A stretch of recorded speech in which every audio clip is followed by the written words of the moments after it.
Hello there, Steve from the Car Key Man. This video is all about Peugeot and Citroen flip keys.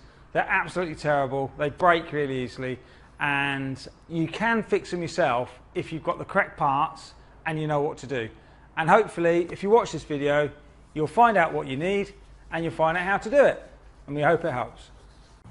Okay, so this is really typical. You've got a Peugeot key here and all the buttons are being worn through. That's a 3-button key. We've also got it on the 2-button version there. That one's just about to go through and that one's actually too far gone. Okay, so that is fairly typical of a Citroen and Peugeot key. If you've got this problem just on its own, you can fix this easily.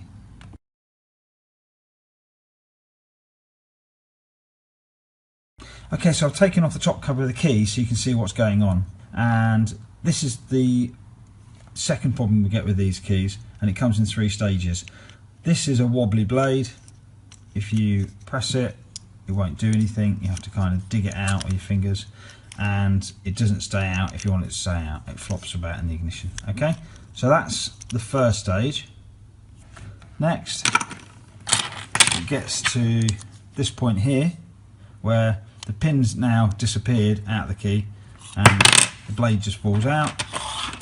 And the last one is where it gets like this. Okay, so this is, you can see that all that's holding the key in is this little bit of plastic here. Okay, and that, there you go, it's just broken there. And that just breaks, just like that. And you end up with a case that looks like that. And in that case there, the blade can then just flop out. If you've got that problem, again, you can fix that today.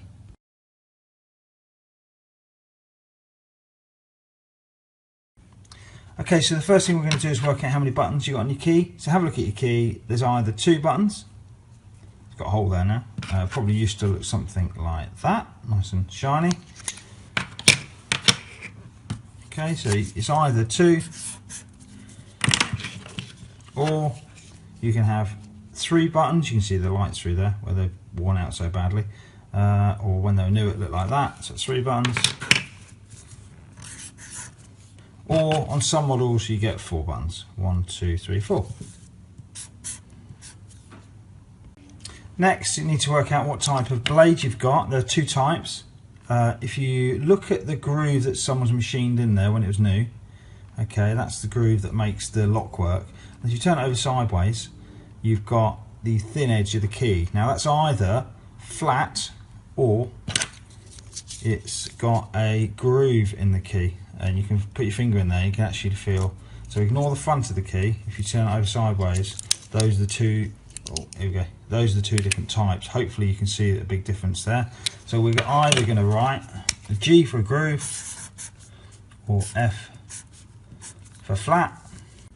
Okay, the last thing to work out is where the battery is in the key. There's only two options. Either the battery is held inside the black case and there's a little metal connector next to it, so you'll know that it's that one. Okay, or you can have it where there is nothing in the case at all, it's all flat, okay, and the battery is held on the green board that you take out of your old key.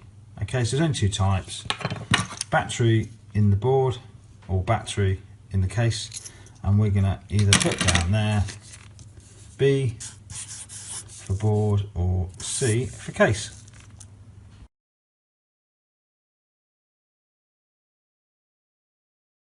Okay, so the third problem are the buttons here. This is a brand new key, it's got 2 buttons. When you press them, they feel clicky, they feel in good condition. However, this is one that's been damaged. Okay, it's clearly only got 1 button there. It doesn't click anymore, and this is quite typical of what we see. If your key looks like this and it doesn't work in your old key case, don't waste your money on a new case, okay, because this will not fix your problem. It needs to be done properly. Okay, so this is what's left of the old key then. So we're going to get rid of the old broken case and the blades. Here's our circuit board, the buttons click, so that's good, and we can stick it into a new case.